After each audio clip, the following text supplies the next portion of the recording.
अस्सलाम वालेकुम। अभी हम दही बड़ों की तैयारी कर रहे हैं, जिसमें जो है ना लहसुन 4-5 जवे, ज़ीरा और जो है ना साबित लाल मिर्चों को हम लोग भून लेंगे। ठीक है, भून के हमें जो है ना इसको अच्छी तरह पीस लेना है। ठीक है, अच्छी तरह पीस लेंगे और ये दही बड़ों का मसाला हमारा तैयार हो रहा है। ये देखिए, इस तरह बिल्कुल बारीक पीस लेंगे और ये दही के मसाले में हम लोग डाल देंगे और दही के अंदर नमक डाल देंगे।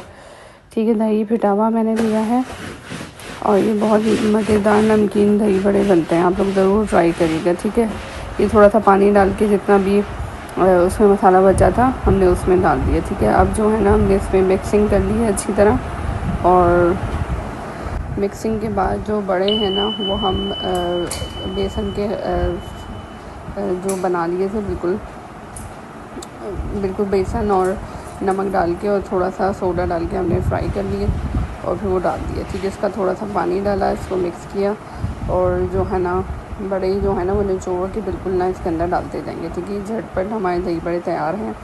आप लोग ज़रूर जो है ना इसको इस रेसिपी को ट्राई करिएगा। ठीक है।